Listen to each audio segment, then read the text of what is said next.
The dress had taken her mother 3 weeks to finish.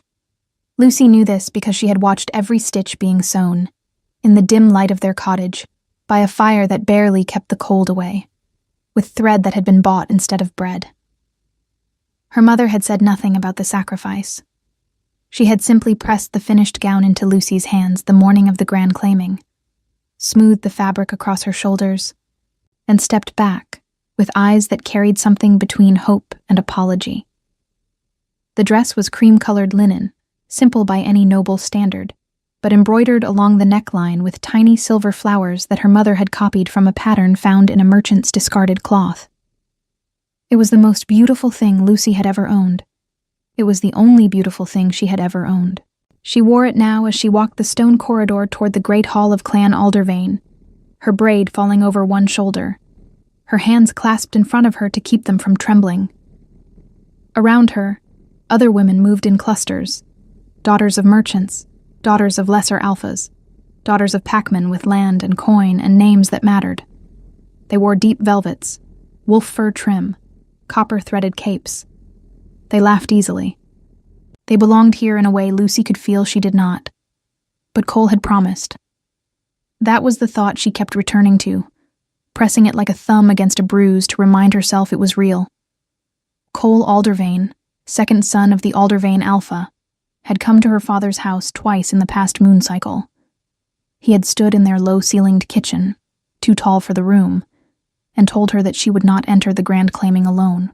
He had taken her hand, her rough, work-worn hand, and said the words clearly, "I will choose you in front of the Alcatia. I give you my word." Her father had wept quietly in the corner. Her mother had gripped the edge of the table. Lucy had believed him. She believed him still as she passed under the carved stone arch into the great hall, where hundreds of wolves gathered in their finery beneath banners that hung from the ceiling like the flags of old wars. Torchlight fell amber across stone floors strewn with pine needles and dried herbs. The smell of roasted meat and burning resin filled the air, layered beneath the warm, distinct scent of so many wolves gathered together, leather and earth and something ancient and instinctive that made the air feel thick with meaning. At the far end of the hall, a raised platform held the Elder Council of Clan Aldervane. Beside them stood Cole. Lucy saw him immediately. She always saw him immediately. She had trained herself out of that habit for months and failed every time. He was tall and broad-shouldered, with the easy confidence of a man who had never once questioned whether he was welcome in a room. He wore the Aldervane colors, charcoal and copper, and his dark hair was pulled back with a leather cord. He was speaking to someone beside him, laughing at something, his posture relaxed and unbothered. He had not seen her yet. She found a place near the left wall, close to a stone pillar where she could stand without drawing attention. Her friend Petra appeared beside her moments later, slightly breathless, her dark curls escaping their ribbon. Petra was the daughter of the Aldervane's head healer, better positioned than Lucy, though not by much. And she had been the only person who had not told Lucy she was foolish for believing Cole. "You look beautiful," Petra said, taking her arm. "I look like I tried," Lucy answered. Petra squeezed her arm and said nothing, which was its own kind of honesty. The ceremony began with the ringing of the iron bell above the main doors, 3 deep strikes that silenced the hall like a hand pressed over a mouth. The Elder Council rose. The Aldervane Alpha, a heavy-set man with gray at his temples and authority in the set of his jaw, stepped forward to speak the old words of the claiming. Lucy had heard them described before, never witnessed them. The formal choosing of mates at the grand claiming was one of the few traditions that still bound all clans together under a shared ritual. Alphas and their sons presented their intentions before the Alcatia, and the bonds made here were considered witnessed by the pack itself. Cole was called forward third. Lucy straightened, her hands pressed together so tightly her knuckles ached. He walked to the center of the hall with that unhurried confidence, and the crowd gave him space the way crowds always gave space to men who expected it. He turned to face the room. His eyes moved across the gathered women in the way eyes do when they are searching. And Lucy felt her heart lift against her will, that involuntary, desperate hope rising in her chest like something she could not hold down, even knowing she should. His gaze found hers. For one moment, one single, suspended moment, She thought she saw recognition, even warmth. Then his eyes moved past her. "I choose Marin of Clan Dusk Hollow," he said clearly, his voice carrying across the silent hall without effort. "Daughter of Alpha Dusk Hollow, mate bond willing." The hall responded with the low sound of approval, of social machinery turning smoothly. A young woman in deep blue silk stepped forward from across the room, her chin lifted, a small satisfied smile on her lips. She was beautiful. She came from land and lineage. She made perfect, obvious sense. Lucy did not move. She was aware of Petra's hand tightening on her arm. She was aware of the torchlight, too bright suddenly, and the smell of pine needles, and the sound of her own breathing. She was aware of the cream-colored dress her mother had stitched by firelight for 3 weeks, the silver flowers along the neckline, the thread bought instead of bread. She was aware of the exact moment she understood that Cole had never intended to choose her at all. She would not cry.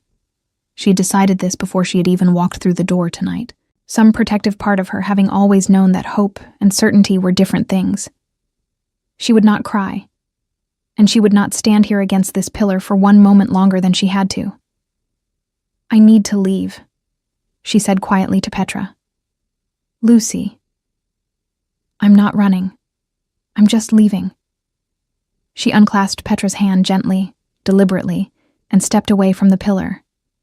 She moved toward the side corridor, not the main entrance, which would require walking past too many people who had been watching, but the narrower servants' passage that ran along the east wall. She kept her shoulders straight. She kept her chin level. She was almost to the passage entrance when the doors at the far end of the hall opened. Not the side doors, the main doors, the great iron-banded doors that were only opened for one kind of arrival. The bell had not rung, but the crowd parted anyway. An instinctive, wordless parting, the way wolves move when something far above them in the hierarchy enters a room. Lucy stopped despite herself, turned despite herself, and saw them. 4 men walked into the hall, and the air changed. She could feel it.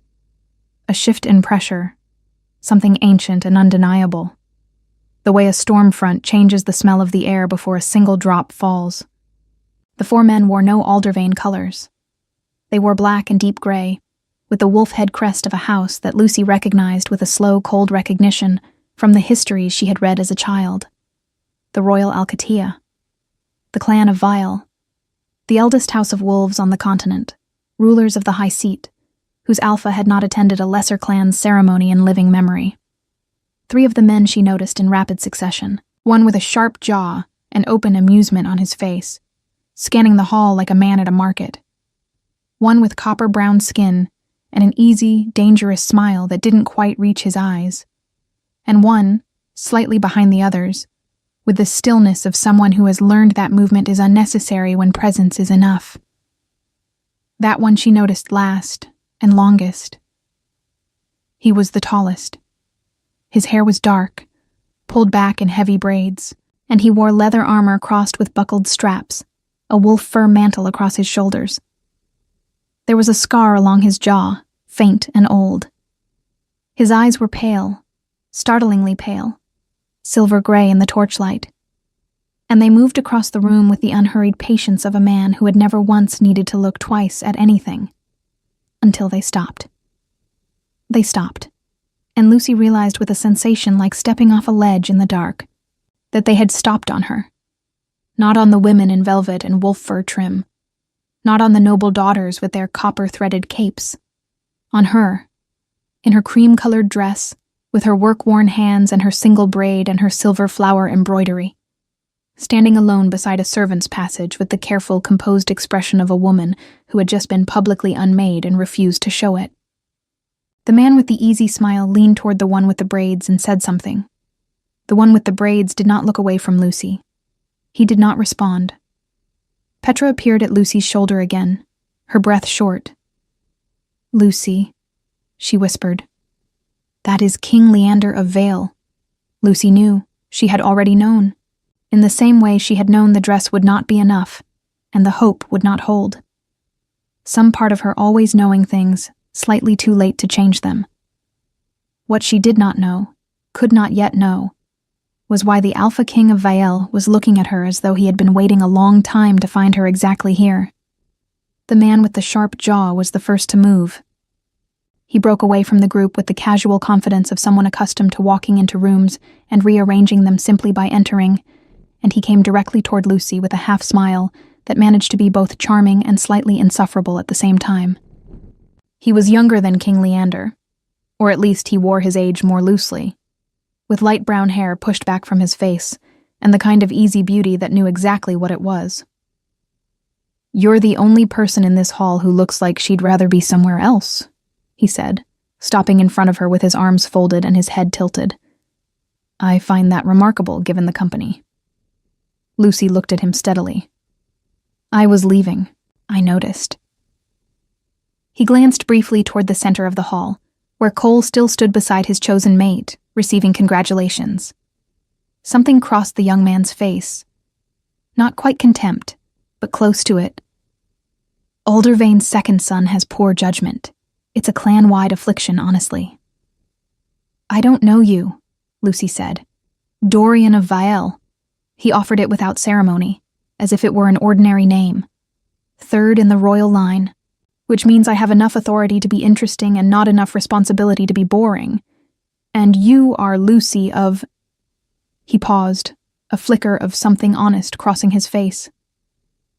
"I don't actually know your family name, which is unusual, because I made a point of learning everyone's name in this hall before we arrived."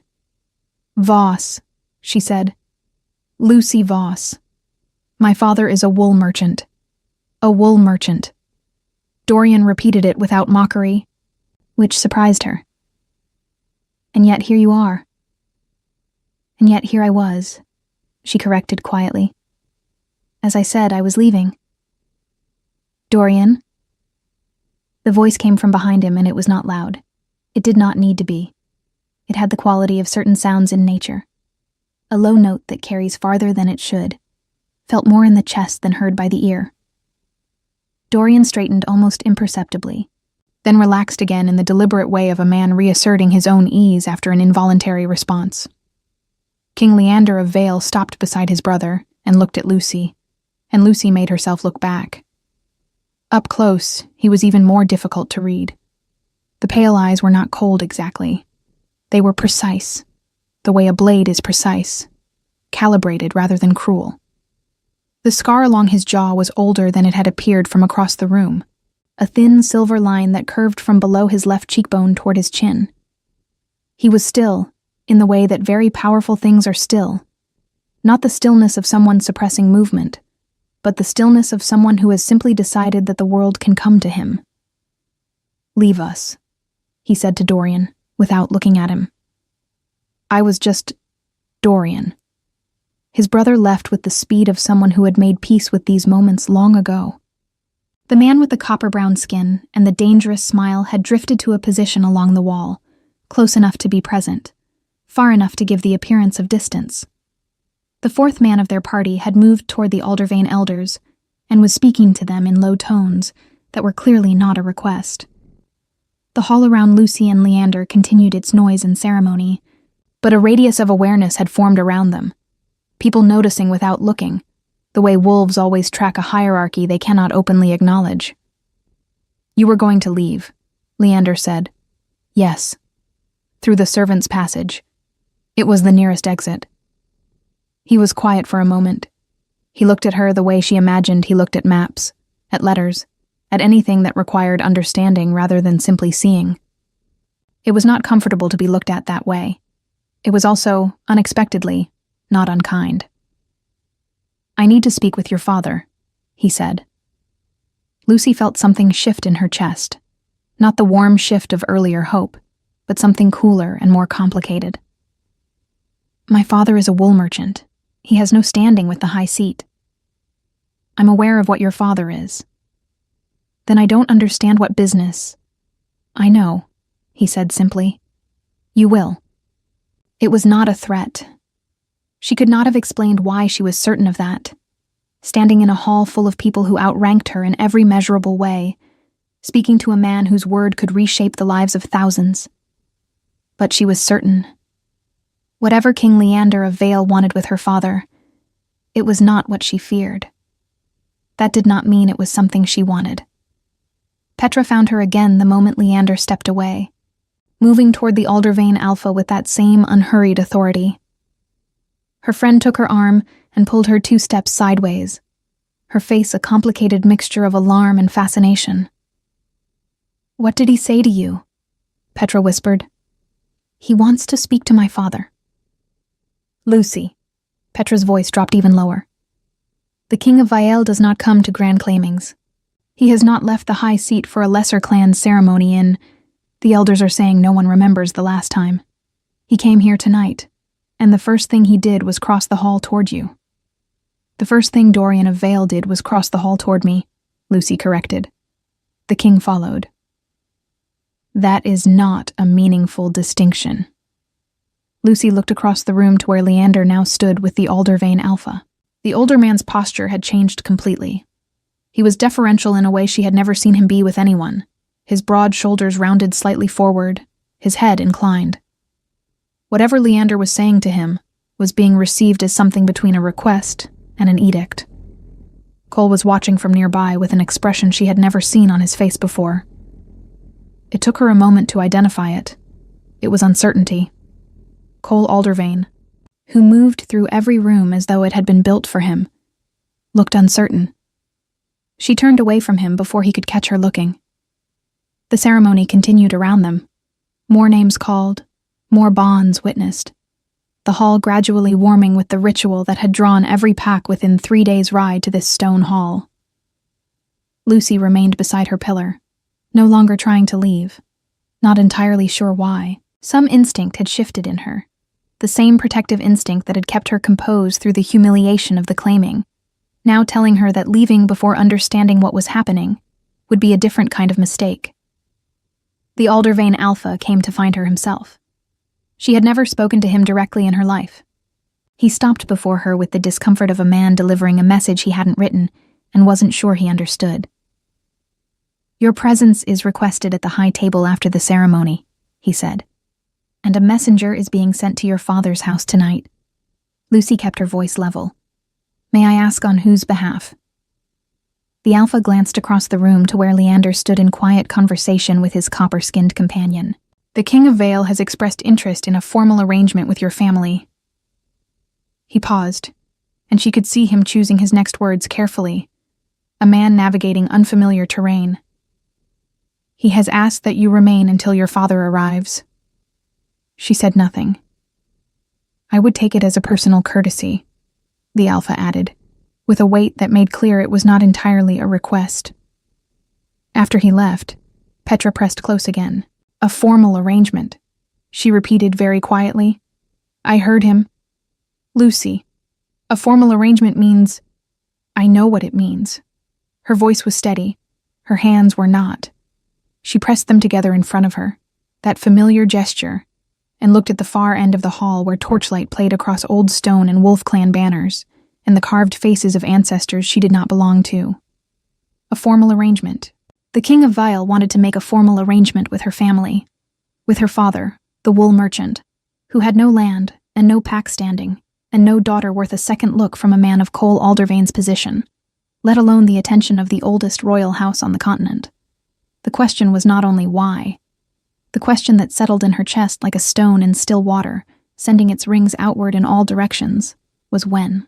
When had Leander of Vile first looked at her?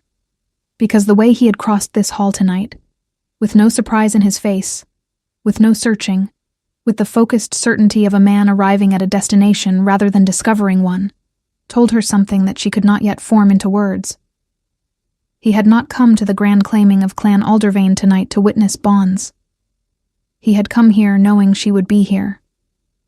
Across the hall, as if feeling the direction of her thoughts, King Leander turned his pale eyes toward her. He did not smile. He did not look away. He held her gaze for exactly 3 measured seconds, long enough to be intentional, brief enough to be something other than performance, and then returned his attention to the man beside him. Lucy breathed slowly. The silver flowers on her mother's dress caught the torchlight. She stayed. Lucy's father arrived before midnight. She saw him cross through the main doors with the expression of a man who had been woken by urgent knocking and had dressed in the dark, belt crooked, hair flattened with water, his eyes moving across the space with that specific mixture of fear and hope she had recognized in him since childhood. Edmund Voss was a good man. He loved his daughter with the simple clarity of someone who doesn't have much to give and knows it. He had believed Cole Aldervane because he wanted to believe, because the alternative was admitting he had exposed his daughter to a humiliation he had no power to prevent. Lucy reached him before anyone else could. "Father." She took his arm and guided him a few steps to the side, away from the main current of people. "Everything is all right. Breathe." The message said the King of Vale. He began, his voice low and tight. "Yes, Lucy." He looked at her with those eyes she had inherited, light brown and too expressive for a man trying to appear composed. "What happened tonight?" She could have told him about Cole first, about the dress and the promise and another woman's name ringing across the hall. But that had already fallen back along the timeline of the evening in a way she couldn't yet fully explain, and so she simply pressed her father's arm and said, "We'll find out together." The Aldervane steward led them to the antechamber on the east side of the hall. A smaller room, stone walls hung with old tapestries, a fireplace that warmed the air until it sat heavy and smelled of oak wood. A long table occupied the center, with dark leather chairs and iron candle stands. It was a room built for conversations that weren't meant to be heard by the main hall. Leander was already there. He stood beside the fireplace, a cup in hand, his leather armor absorbing the orange light of the flames in a way that made him difficult to look at directly. Not from brightness, but from the sense of absolute solidity he projected, like something carved rather than born. Dorian sat at the far end of the table, in the slightly tilted posture of someone pretending not to pay attention to everything. The fourth man of their party, the one with copper-brown skin, stood near the door, and was the only one to look at Edmund when he entered. "Master Voss." Leander's voice was not cold, but not warm either. It was precise. "I'm grateful you came." Edmund made a disjointed bow that Lucy pretended not to see. "Your Majesty, this is an unexpected honor. Please, sit." They sat. Lucy noticed that Leander did not sit. He remained standing by the fireplace as though that were the natural position for him in any room, above the table by choice rather than protocol. It was a small detail that said something large about how he occupied space. "I'll be direct," said Leander, and Lucy noticed he looked at her father, but kept something in the angle of his body turned toward her as well. 6 years ago, I passed through the merchant route at Velbrook during a border inspection. Your daughter was 22. She was at the market, with your wife." Edmund opened his mouth and closed it. Lucy went absolutely still. 6 years ago. She had been 22, at the market in Velbrook with her mother, buying linen thread because the winter had been hard, and processed wool was expensive. It was an ordinary memory, one among hundreds of similar mornings. She remembered nothing unusual about that day. "I noticed her," said Leander simply, as though that explained everything and nothing at the same time. Her scent was different from anything I had encountered before. He paused, and Lucy had the impression of a man choosing his words with great care, not because he was imprecise in his thinking, but because the subject resisted precision. "I didn't act in that moment. I had border obligations that couldn't be delayed, and she was still young, and I was not the kind of man who stops a caravan for a feeling in a marketplace." "But you remembered," said Lucy. Her own voice sounded strange to her, too calm for the pace of what she was feeling. He turned his eyes to her. "I remembered. For 6 years. Yes." The silence in the room had texture. Edmund looked from the king to his daughter with the expression of a man trying to follow a conversation in a language he almost knows. "When I learned you would be presented at the Aldervane Grand Claiming," Leander continued, "I made the decision to come." Something passed across his face, not quite discomfort, but the acknowledgement that what he was about to say was unusual, even for someone of his position. I'm aware that what I propose is irregular. It doesn't follow standard courtship rite, but I prefer honest irregularity to empty protocol. What is it you propose? Asked Edmund, his voice slightly rough. That your daughter come to the high seat as my guest for 30 days, said Leander, with complete freedom to come and go. No obligations. No bonds established before any choice is made by either party. He finally moved away from the fireplace and set his cup on the table, a small gesture that somehow signaled the formal part of the conversation had arrived. At the end of 30 days, she chooses to stay or to leave. If she leaves, she'll be escorted back with full honor and no consequence. If she stays, we formalize the bond before the royal Alcatia. Lucy heard Dorian make a soft sound at the end of the table. Not quite a laugh, the sound of someone internally confirming something they had already expected. And the price, said Edmund, in a voice attempting steadiness and coming close. The message mentioned compensation. Father, Lucy began. It's a legitimate question, said Leander, and something in his tone made clear he wasn't being condescending. He genuinely agreed. Yes, I offer compensation to the family regardless of outcome. Your debt to the Aldervane tanner will be cleared. The mortgage on the northern warehouse as well. He looked at Edmund with that precision Lucy was beginning to recognize as his version of direct kindness. This is not payment for your daughter. It is acknowledgement that I am asking something that affects your family, and that families have concrete needs. Edmund's jaw trembled slightly. He controlled it, but Lucy saw. She knew about the debts. She knew about the warehouse, the mortgage her father pretended didn't exist at dinner, while her mother served smaller portions. She knew that Cole Aldervane had been, among other things, a solution her father had embraced with desperation disguised as hope. And now the King of Vael was standing in this room offering to erase that weight as though it were a minor detail in a larger proposal. May I speak with my daughter alone? Edmund asked. Of course. Leander moved toward the door without hesitation, and Dorian rose with him, and the copper-skinned man opened the door from outside.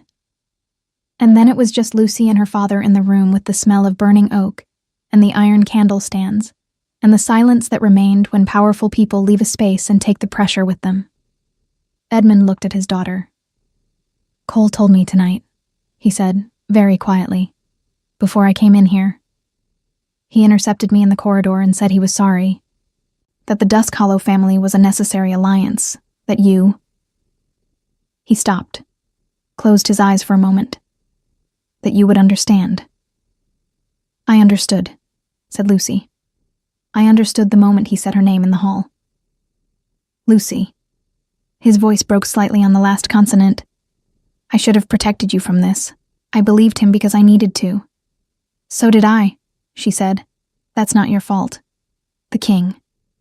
Edmund opened his eyes and looked at her with an expression she could only describe as complete honesty, the kind fathers show when they have nothing left to offer but the truth. 30 days. Freedom to leave. And he remembered you for 6 years without you knowing. Lucy didn't answer immediately. She thought about the market in Velbrook, a winter morning 6 years ago, buying linen thread with her mother. She tried to remember if there had been anything different about that day, any sensation, any detail that hadn't fit. There was nothing. It had been a completely ordinary morning that had been extraordinary for someone she hadn't known existed. There was something deeply strange about that. And also, she noted this with a kind of careful attention, something that didn't frighten her the way it perhaps should have. I'll go, she said. Edmund nodded once, slowly, like someone who had expected that answer and still needed a moment to receive it. When Leander returned to the room and Lucy told him her decision with a clear voice and direct eyes, he didn't smile. He showed no relief, no satisfaction, none of the emotions she might have expected from a man who had just gotten what he came for. He simply nodded, the same way her father had nodded, like someone receiving an answer that carried real weight. We leave at dawn, he said. Sleep well, Lucy Voss. It was the first time he had used her name. she couldn't identify why that mattered as much as it did. The high seat of Clan Vile sat at the top of the world. That was how it felt, at least. Arriving after 2 days of travel through forest roads that grew progressively older and quieter. The kind of roads where the trees on either side had been growing for so long they had begun to arch toward each other overhead, forming a canopy so dense that noon looked like dusk beneath it. Lucy had ridden in a covered carriage with Dorian sitting across from her for most of the journey, which meant she had learned a great deal about him through the specific things he tried to make her believe, and the specific things he let slip without meaning to. He was younger than Leander by 4 years. He had a quick mind and used humor the way some people use shields, preemptively, before anything could land. He called his brother the King in formal contexts, and Leia, exactly once, by accident, and then looked out the window for several minutes afterward with studied casualness. He never spoke badly of anyone directly, but his silences were articulate enough to compensate. Leander rode ahead. Lucy caught glimpses of him through the carriage window at various points during the journey. On horseback, unhurried, his dark braids against the gray mantle, speaking occasionally to the copper-skinned man who rode beside him.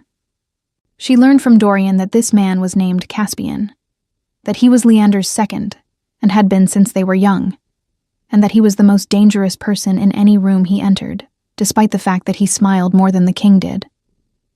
More than the king does isn't a high bar, Lucy observed. Dorian pointed at her. I knew I was going to like you. The high seat revealed itself gradually rather than all at once, which she later understood was intentional. Architecturally, a design choice made by whoever had first built this place to ensure that arrivals felt the weight of it accumulate rather than strike. First came the outer walls, black stone rising through the trees, older than anything she had seen in Aldervane territory. Then the gates, iron and carved wood, flanked by guards in the gray and black of Vale, who stood with a stillness that reminded her uncomfortably of Leander himself. Then a courtyard, wide and flagged with pale stone, where stable hands and castle staff moved with the practiced efficiency of a household that ran like a mechanism.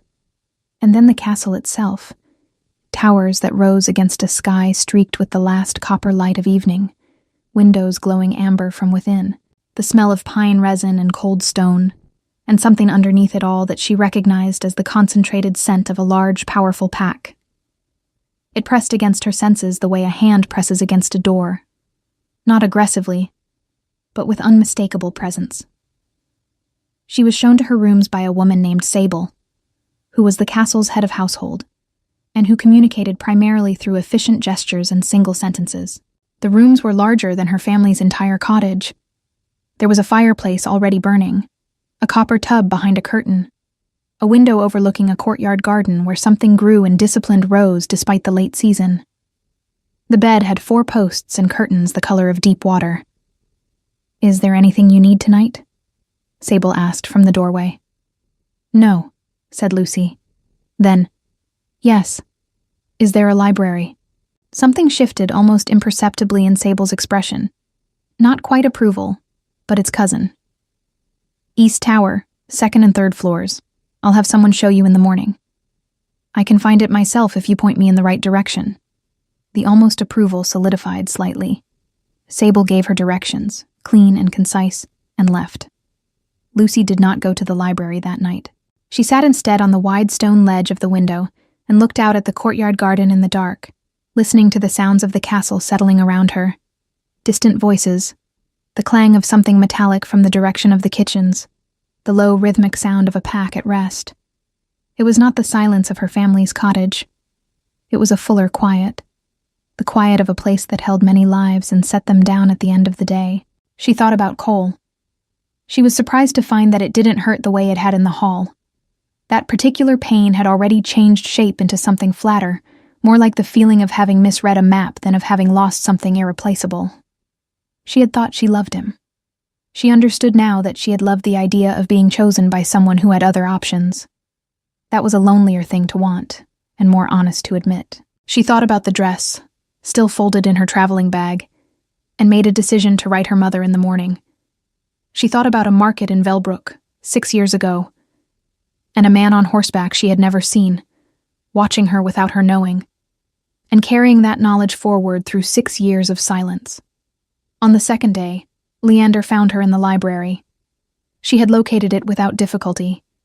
East Tower, stone steps worn smooth in their centers, 2 floors of shelves that rose from floor to ceiling with the density of a forest, wooden ladders on iron rails, light coming through tall, narrow windows in pale morning columns.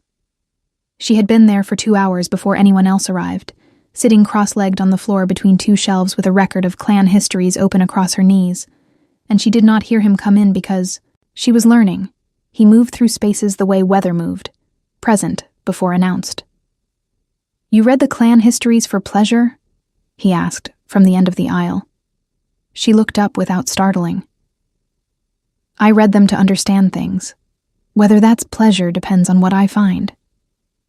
He came closer and looked at the open page without asking permission, which she found she didn't mind.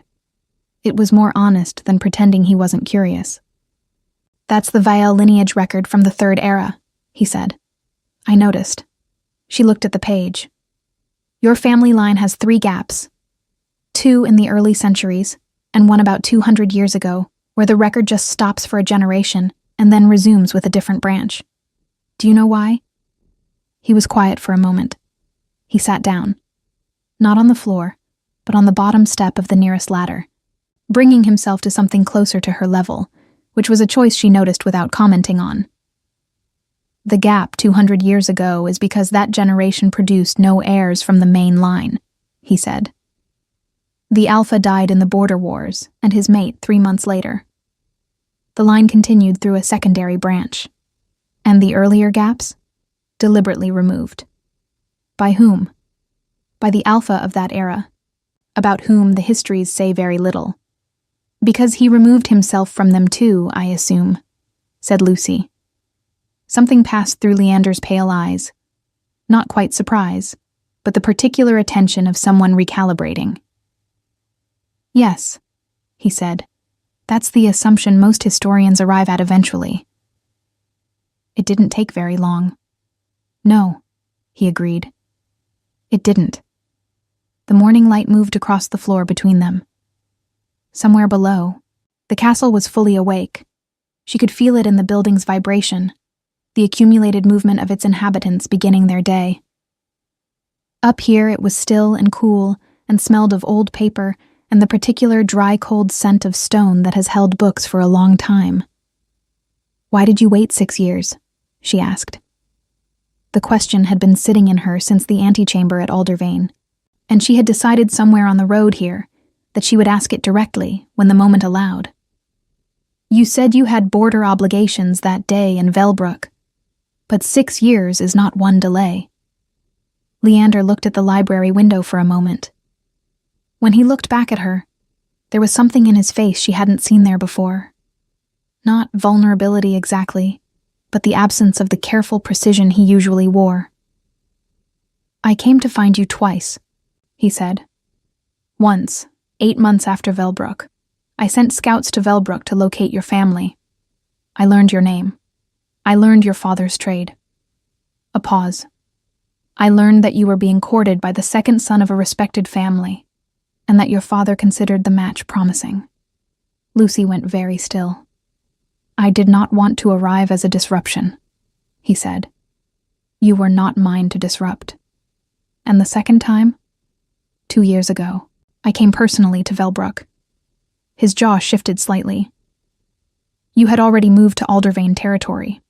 Your family had relocated for your father's business." He said the next part with the flatness of someone reporting a fact that had cost something. "I arrived 3 days after you left." The library was very quiet. Lucy thought about 3 days. About the gap between what happens and what almost happens. The distance that isn't measured in miles. She thought about her mother, who had told her once that the hardest thing about love was not the finding, but the timing. That the world was full of right people in wrong moments, and that patience was not passive, but the most active thing a person could practice. "You could have sent a message," she said. "Yes."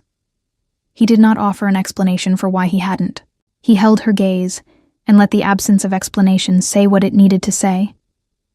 That some decisions resist justification, that he had made a choice to wait for a moment that was fully right, rather than force a moment that was merely possible, and that he was not entirely certain, even now, that he had been right to do so.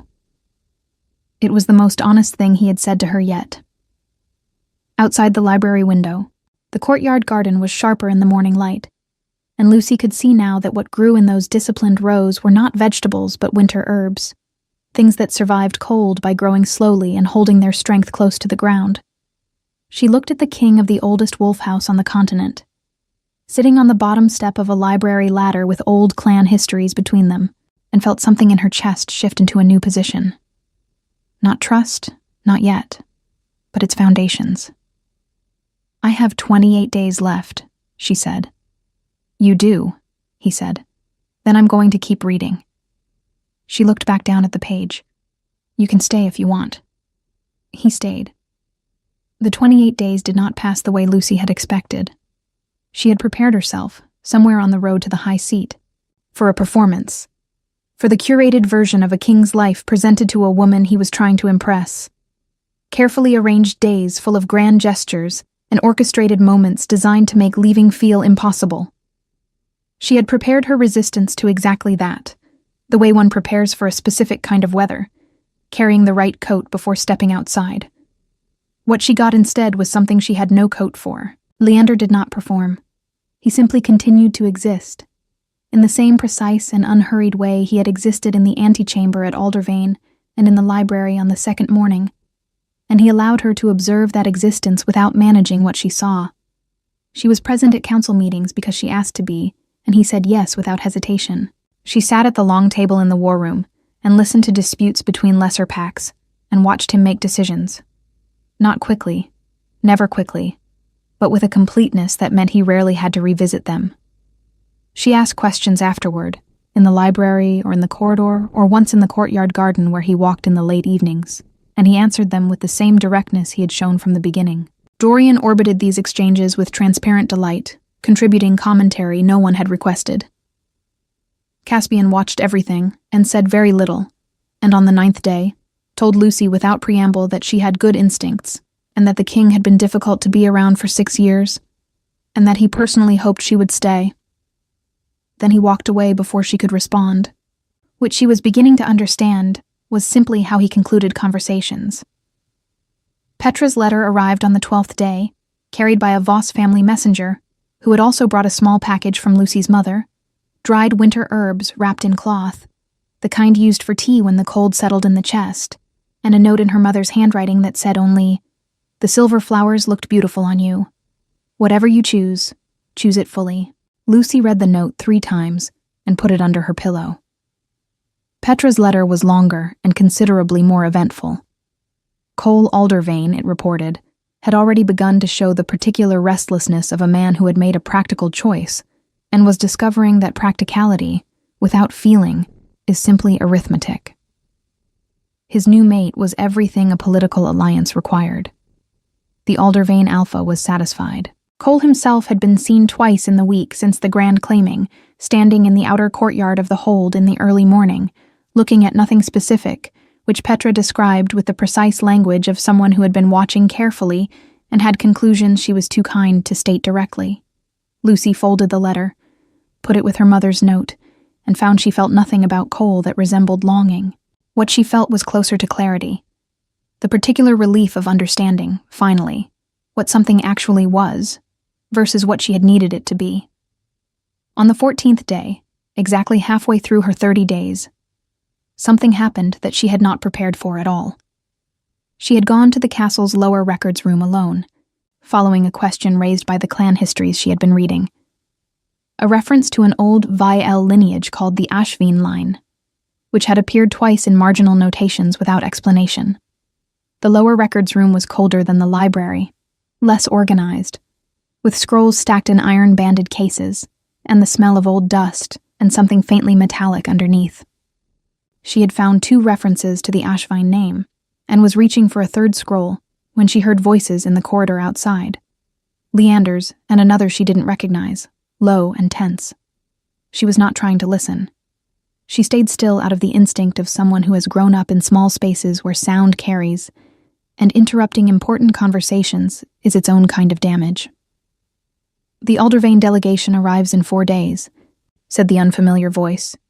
It belonged to someone with authority, not Leander's, but the kind built through long service rather than birth. "They will expect an audience." "They'll have one," said Leander. "The second son is among the party." A pause. "I'm aware." "He is requesting—" A slight hesitation, the hesitation of someone delivering a message they find distasteful. "A private audience, separate from the formal delegation. The stated reason is a personal matter." The silence that followed was brief, but total. "Denied," said Leander. "He attends with the delegation or not at all. He may press the matter. Let him." The voices moved away down the corridor. Lucy remained where she was for a moment with the old scroll in her hands, looking at the dust motes moving in the cold air, and felt something consolidate in her chest that had been forming gradually for 14 days. Something she had been watching approach from a distance, the way one watches weather come in from the sea, unable to stop it, and no longer certain she wanted to. She put the scroll back and went to find Leander. He was in the war room, alone for once, standing at the large table with a map spread open before him, tracing something with one finger.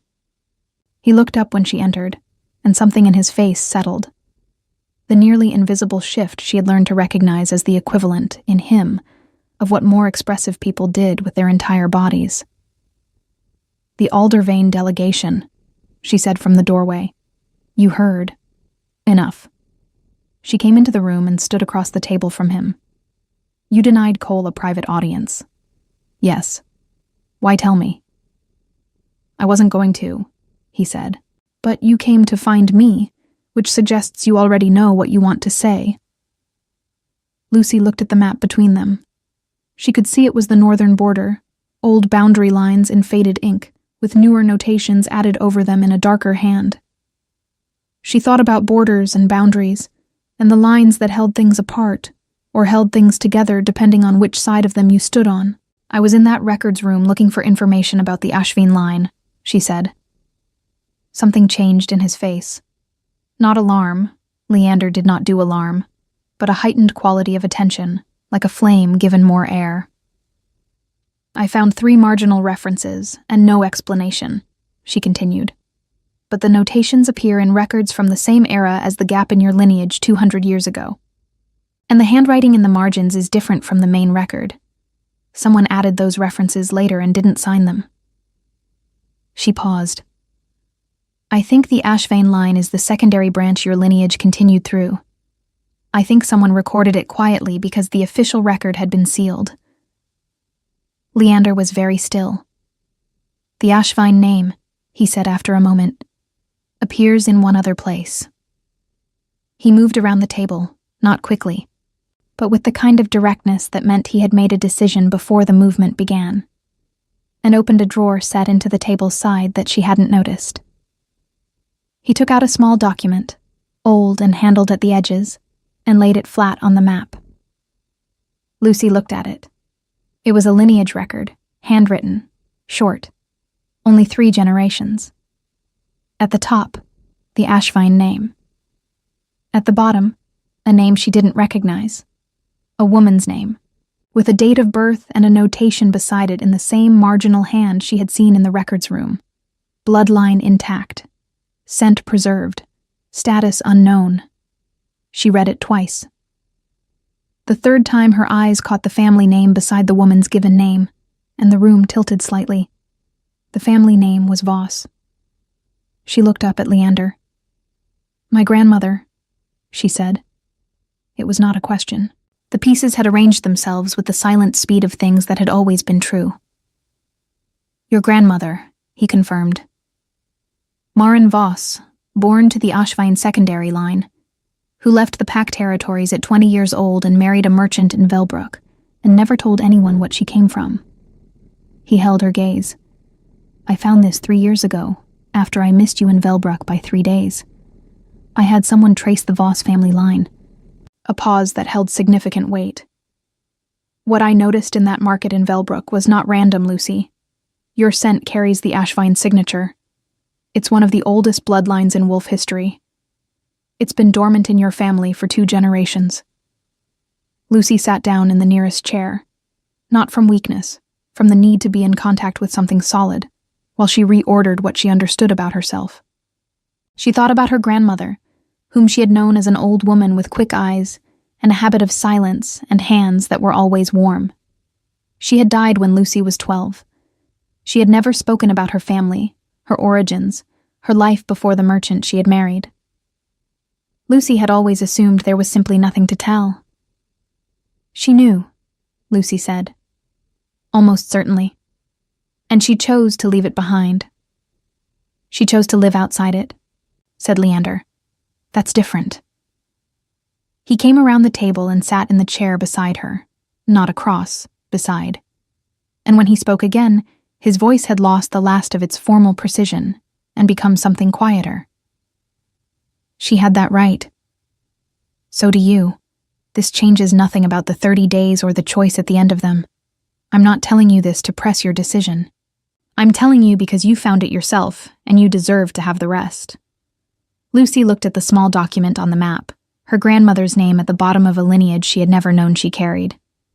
You have been carrying this for 3 years, she said, knowing who I was. Knowing what line you came from, he corrected carefully. Who you are is what I've been learning for 26 days.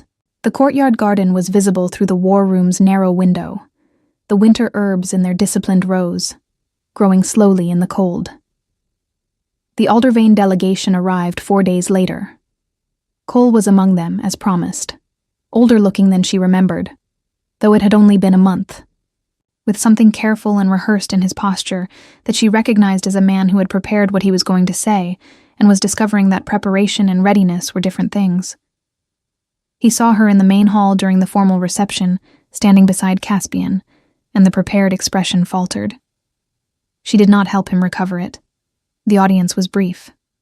The Aldervane Alpha conducted his delegation's business with the efficiency of someone aware he was operating in a house far older than his own. Cole said nothing during the formal proceedings.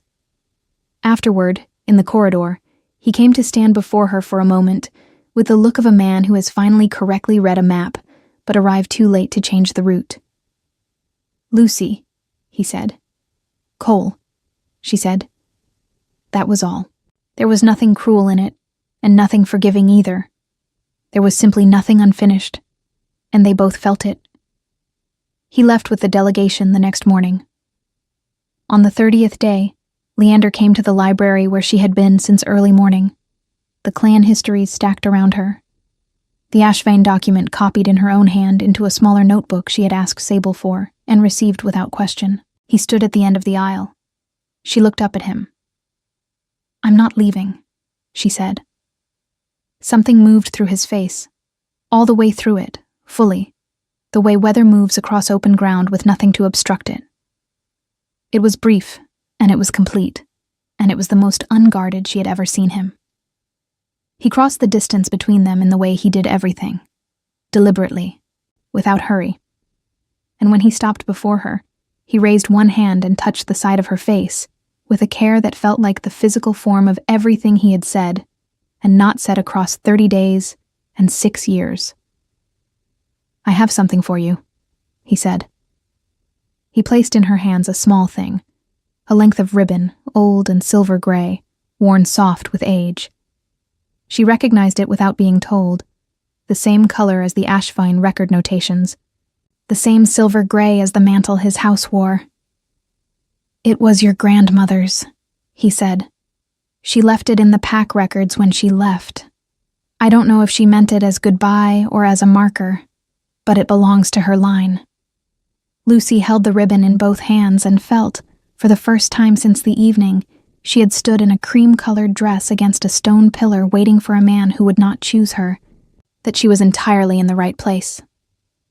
The bond was formalized before the Royal Alcatia 3 weeks later. Not a grand ceremony, but a witnessed one. The elders of Clan Vael, gathering in the old hall with its stone floors and iron candle stands, and the wolf-head banners hanging from rafters so high the torchlight barely reached them. Petra came, because Lucy had asked her, and because Leander had sent a proper escort without being asked to. Edmund Voss stood beside his daughter with straight shoulders and clear eyes, and the expression of a man who had spent a lifetime hoping for the right things, and had learned, late and completely, that hope sometimes knew what it was doing. The words were old. The witnesses were few. The hall smelled of pine resin and burning oak, and the deep layered scent of a pack that had stood for centuries and would stand for centuries more.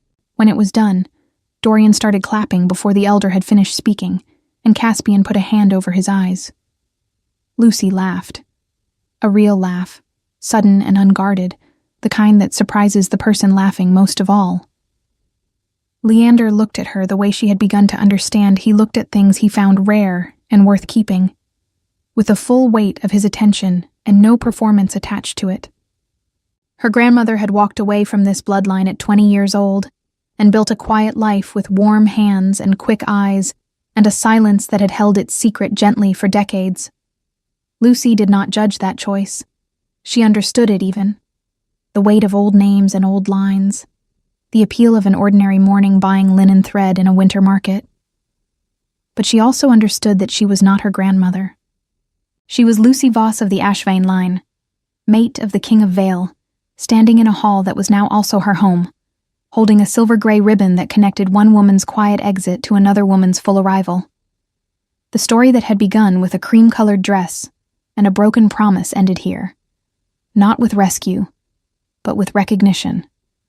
Not with someone choosing her despite who she was, but because of everything she had always been.